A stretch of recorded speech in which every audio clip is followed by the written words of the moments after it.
ಪರಂ ಶಾಂತಿ Kannada YouTube channel ಪರಂ ಶಾಂತಿ ಬೇಹದ್ ಜ್ಞಾನಕ್ಕೆ ಸ್ವಾಗತ. ಇಂದು ನಾವು ಬಾಪೂಜಿಯವರು ತಿಳಿಸ್ಕೊಡೋ ಹಾಗೆ ನಮ್ಮ ಬ್ರಹ್ಮಾಂಡದ ಸೃಷ್ಟಿಕರ್ತ ಯಾರು, ಅದರ ರಚನಾಕಾರ ಯಾರು ಅನ್ನೋದನ್ನು ತಿಳಿಯೋಣ. ಈ ಸೃಷ್ಟಿ ಎಷ್ಟು ವಿಶಾಲವಾಗಿದೆ, ಅನಂತಾನಂತ ಬ್ರಹ್ಮಾಂಡಗಳಿವೆ. ನಮ್ಮ ಬ್ರಹ್ಮಾಂಡದ ಸೃಷ್ಟಿಕರ್ತ ಶಿವನಾಗಿದ್ದಾನೆಯೋ ಅಥವಾ ಬ್ರಹ್ಮನೋ ಎನ್ನುವುದನ್ನು ತಿಳಿಯೋಣ. ಬ್ರಹ್ಮಾಂಡ ಅನ್ನುವುದು ಈ ಸೃಷ್ಟಿಯಲ್ಲಿ ಒಂದು ಸಣ್ಣ ಯೂನಿಟ್ ಆಗಿದೆ ಅಂತ ಬಾಪೂಜಿಯವರು ಹೇಳ್ತಾರೆ. ಬ್ರಹ್ಮಾಂಡ ಅಂದರೆ ಸೋಲಾರ್ ಸಿಸ್ಟಮ್. ಈ ಬ್ರಹ್ಮಾಂಡವನ್ನು ನಿರ್ಗುಣ ನಿರಾಕಾರ ಪರಬ್ರಹ್ಮ ಪರಮೇಶ್ವರನು ರಚನೆ ಮಾಡಿದ್ದಾನೆ, ಅಂದರೆ ಸೃಷ್ಟಿ ಮಾಡಿದ್ದಾನೆ. ಅವನು ನಿರಾಕಾರನಿಂದ ಆಕಾರಕ್ಕೆ ಬಂದಾಗ ಅವನು ಸದಾಶಿವನಾಗುತ್ತಾನೆ. ಸದಾಶಿವನಿಂದ ಸದಾಶಕ್ತಿ ಅಂದರೆ ಬ್ರಹ್ಮಾಂಡದ ಆದಿಶಕ್ತಿ ಸೃಷ್ಟಿಯಾಗುತ್ತದೆ. ಈ ಆದಿಶಕ್ತಿ ಮತ್ತು ಸದಾಶಿವರು ಸೇರಿ ವಿಷ್ಣುವನ್ನು ಸೃಷ್ಟಿ ಮಾಡುತ್ತಾರೆ. ವಿಷ್ಣು ತನ್ನ ನಾಭಿಯಿಂದ ಬ್ರಹ್ಮನನ್ನು ಸೃಷ್ಟಿ ಮಾಡಿದ ಮತ್ತು ಬ್ರಹ್ಮ ತನ್ನ ಸಂಕಲ್ಪದಿಂದ ತನ್ನಂತೆಯೇ ಇರುವ 7 ಪರಮ ಪುರುಷರನ್ನು ಸೃಷ್ಟಿ ಮಾಡುತ್ತಾನೆ.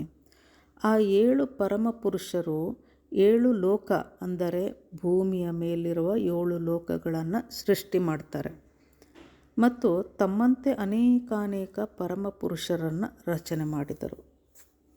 ಅಂದರೆ ಪರಮ ಪುರುಷರು ತಮ್ಮಂತೆ ಇರುವ ಅನೇಕ ರಚನೆಗಳನ್ನು ಮಾಡುತ್ತಾ ಹೋಗ್ತಾರೆ.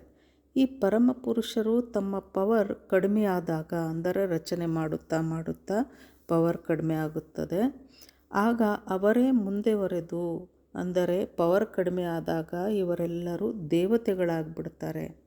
ನಂತರದಲ್ಲಿ ದೇವತೆಗಳಿಂದ ಪುನಃ ಶಕ್ತಿ ಕುಂದುತ್ತಾ ಹೋಗುತ್ತದೆ. ಅಂದರೆ ದೇವತೆಗಳು ಸಹ ಅನೇಕ ರಚನೆ ಮಾಡಿ ತಮ್ಮ ಆತ್ಮಶಕ್ತಿಯನ್ನು ಕಳೆದುಕೊಂಡು ಬಂದಾಗ ಆ ದೇವತೆಗಳೇ ಮನುಷ್ಯ ಜನ್ಮಕ್ಕೆ ಬಂದರು ಅಂತ ಬಾಪೂಜಿಯವರು ಹೇಳ್ತಾರೆ. ಶಕ್ತಿ ಕಳೆದುಕೊಂಡು ಎಲ್ಲ ದೇವತೆಗಳು ಈ ಭೂಮಿಯ ಮೇಲೆ ಜಾರತೊಡಗುತ್ತಾರೆ. ಅಂದಾಗ ಅವ್ರ ಶಕ್ತಿ ಕಡಿಮೆ ಆಯಿತು, ಅವರು ಕೆಳಗೆ ಇಳಿತಾ ಬರ್ತಾರೆ. ಆ ಸಂದರ್ಭದಲ್ಲಿ ಈ ಭೂಮಿಯ ಸೃಷ್ಟಿ ಮಾಡಲಾಗುತ್ತದೆ. ಅಂದರೆ ಅವರಿಗೆ ಇರಲಿಕ್ಕೆ ವಾಸಕ್ಕಾಗಿ ಒಂದು ಸ್ಥಾನ ಬೇಕಾಯಿತು. ಹೀಗಾಗಿ ಭೂಮಿಯ ಸೃಷ್ಟಿಯಾಯಿತು. ಇಲ್ಲಿ ಅವರು ಮನುಷ್ಯ ಜನ್ಮವನ್ನು ತಾಳಿದರು. ದೇವತೆಗಳು ಮನುಷ್ಯ ಜನ್ಮವನ್ನು ತಾಳಿದರು. ಪುನಃ ಮನುಷ್ಯರು ರಚನೆ ಮಾಡುತ್ತಾ ಆತ್ಮಶಕ್ತಿಯನ್ನು ಕಳೆದುಕೊಳ್ಳುತ್ತಾ ಹೋಗಿ ಅಸುರರಾಗುತ್ತಾ ಬರ್ತಾರೆ. ಆಗ ಅವರಿಗಾಗಿ, ಅಂದರೆ ಅಸುರರಿಗಾಗಿ 7 ಪಾತಾಳ ಲೋಕಗಳು ಸೃಷ್ಟಿಯಾದವು. ನಂತರದಲ್ಲಿ ಅದು ಸಾಲದಾಗಿ, ಅಂದರೆ ಅದು ಕೂಡ ಸಾಕಾಗಲಿಲ್ಲ, ಅಷ್ಟೊಂದು ರಚನೆಗಳು ಅಸುರರಾಗುತ್ತಾ ಹೋದಾಗ 55 ಕೋಟಿ ನರಕಗಳನ್ನು ಸೃಷ್ಟಿ ಮಾಡುವ ಅವಶ್ಯಕತೆ ಉಂಟಾಗುತ್ತದೆ. 55 ಕೋಟಿ ನರಕಗಳು ಸೃಷ್ಟಿಯಾದವು. ಮುಖ್ಯವಾದ ವಿಷಯ ಏನೆಂದರೆ, ಇಲ್ಲಿ ಬ್ರಹ್ಮಾಂಡದ ಸೃಷ್ಟಿಕರ್ತನನ್ನು ಪ್ರಜಾಪಿತ ಬ್ರಹ್ಮ ಎಂದು ಕರೆಯುತ್ತೇವೆ. ಪ್ರಜಾಪಿತ ಬ್ರಹ್ಮ ಸಂಪೂರ್ಣ ಬ್ರಹ್ಮಾಂಡದ ಕ್ರಿಯೇಟರ್ ಆಗಿರ್ತಾನೆ. ಅವನ ಆಕಾರಿ ರೂಪವನ್ನು ಬ್ರಹ್ಮನು ಸೃಷ್ಟಿ ಮಾಡಿದ.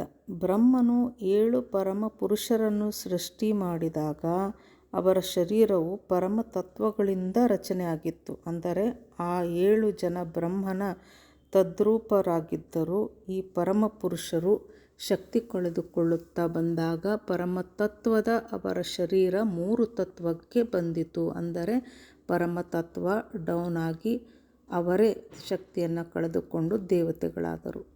ಬ್ರಹ್ಮ ವಿಷ್ಣು ಶಂಕರರ ಜನನಿ ಆದಿಶಕ್ತಿಯು ಬ್ರಹ್ಮನ ಮೂಲಕ ಸರ್ಜನೆ ಮಾಡುತ್ತಾಳೆ, ವಿಷ್ಣುವಿನ ಮೂಲಕ ಪಾಲನೆ ಮಾಡುತ್ತಾಳೆ ಹಾಗೂ ಶಂಕರನಿಂದ ವಿನಾಶವನ್ನು ಮಾಡಿಸುತ್ತಾಳೆ. ಆದಿಶಕ್ತಿ ಮತ್ತು ಆದಿಶಿವ ಸಂಕಲ್ಪದಿಂದ ವಿಷ್ಣುವನ್ನು ರಚನೆ ಮಾಡುತ್ತಾರೆ. ನಂತರ ಸೃಷ್ಟಿ ಮುಂದುವರಿಯುತ್ತಾ ಹೋಗುತ್ತದೆ. ಹೀಗೆ ನಿರಾಕಾರದಿಂದ ಸೃಷ್ಟಿಯು ಆಕಾರಿ ಹಾಗೂ ಸಾಕಾರಿಗೆ ಬರುತ್ತದೆ.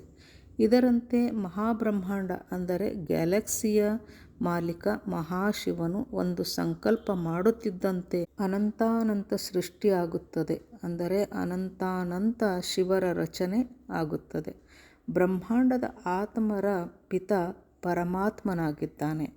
ಆದರೆ ಜನರು ಆತ್ಮನ ಪಿತ ಪರಮಾತ್ಮ ಶಿವ ನಿರ್ಗುಣ ನಿರಾಕಾರ ಎಂದು ಹೇಳುತ್ತಾರೆ.